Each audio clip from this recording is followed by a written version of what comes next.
Joe, Carrot, Virginia, the great WMAL. Go. Mark, let me tell you a little story. I'm self-employed. All my friends are. We're in construction. And I want to bust this myth about the minimum wage. If you're making $7.50 an hour, and if you're head of household with 2 kids, and I'm not going to give you the guy's name, but a guy working for me, first thing you do is you go down to the Social Security Administration. You get $400 a month of food stamps. That comes from me. He doesn't earn it. It's free. Then he goes and he gets Section 8 housing. Instead of paying $1,100 a month for rent like I have to pay, he gets $900 paid by the government, tax-free. Then he gets temporary cash assistance. He has 2 children in school, $300 a month as long as they're in school. Then he gets another $1,000 a month in free Medicare because now he, his wife, and his family get free insurance that I have to pay for, but he gets it for free. Guaranteed his kids have ADHD, so he gets Adderall, but him and his wife can go out and sell. He's not hurt. People like these are not hurt. They're construction workers. They go, my back hurts, my back hurts. Doctor gives them oxycodone worth $1 per milligram. They go out and they sell that from anywhere another $700 to $1,000 a month in cash. That's why we got a heroin epidemic, because the doctors are hooked on Medicare just like the people are. They suck these people in. Every 30 days they got to come back and they pump prescriptions in them that end up on the street. Thank you, Mr. Government. And then at the end of the year, you get an earned income tax credit of $2,500 per family member. So I'll tell you, an illegal alien was working for my buddy. He's a construction worker. Guy runs a carpenter company. It's a true story. I got to tell you about it. The guy comes across the border. He got a $15,000 check. Now he works for my buddy Mike. He didn't make but $20,000. He gets a $15,000 check back from the government. Takes it to the bank, tries to cash it. Bank teller says, "Can you prove who you are? Give you the money if you can prove who you are." Well, he's got no driver's license. It's illegal, right? So they confiscate his check. You can't prove who you are. It's a government check. We got to keep it. He comes back to work angry as all hell because they took his check. Then his wife calls the police department because she didn't get her cut. She thinks he stole it. He was a murderer in El Salvador. The police department comes in, yes, and picks him up. He came across the border. He was wanted for murder. And when his wife found out that he had kept the money, she thought, no, the check was confiscated by the bank. He's wanted for murder. They come on a job site. Mike's like, I knew the guy, nice guy. He comes in, they go, we're looking for so-and-so. He goes, what'd he do? He said he's wanted for murder. No way. This guy's been working with me for a year. Oh, he's wanted for murder. Picked him up and deported him because he came over here. This girl had 2 or 3 kids. He was getting earned income money because he's head of household. She wanted the money for her kids. He said the bank took it. Well, she wouldn't buy it. She calls the police. I got something. So, yeah. You know, and I'm telling you, yeah. And every day, I got workers that will not come in, Mark.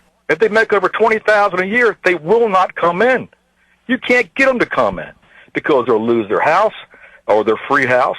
They'll lose their free insurance. They're going to lose their free TC. What you're saying is, these people, they don't want to earn over a certain amount because they get subsidies.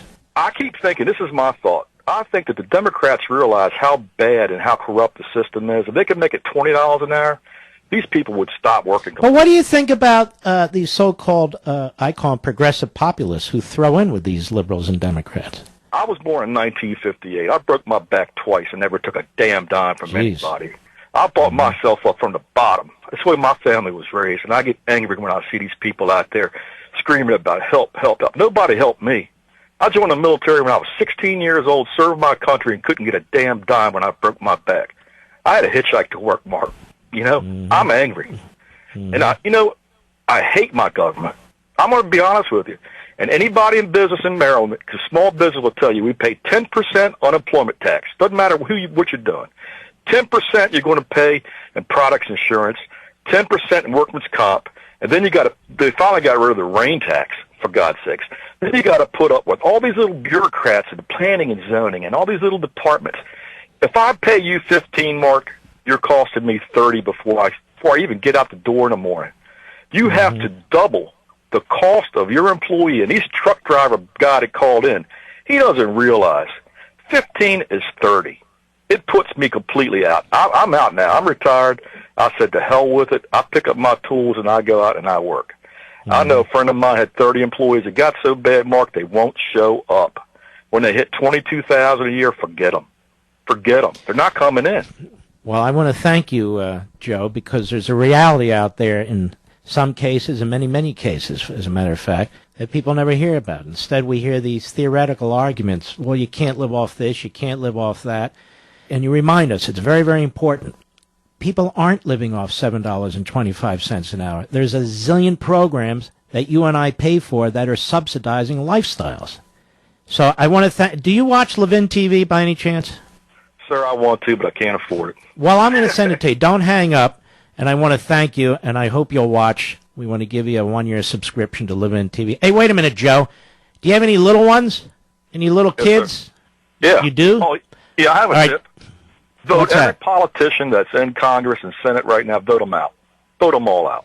Yeah, well, good luck. That ain't going to happen. Don't hang up. I'm going to also send you my dad's book. It's out. This is the second day, My Dog Spot, for your kids, too. So don't hang up. What a good man. And he reminds us. We sit here and we act like there's just a minimum wage. No, there's not. The earned income tax credit. Some people get like $5,000, $7,000, $8,000, $15,000 at the end of the year. And there's all other kinds of subsidies. He's right. There's food stamps. There's Medicaid. Countries going broke subsidizing other people. I'm not saying I want to live like that. Neither do you. So you don't. But other people, we're subsidizing them. And they're not even all Americans. And all we hear about is you got to raise the minimum wage. You got to do this. You got to do that. No, stop it, for God's sakes. That's enough. And I'm sick and tired of hearing this from Republicans and Democrats.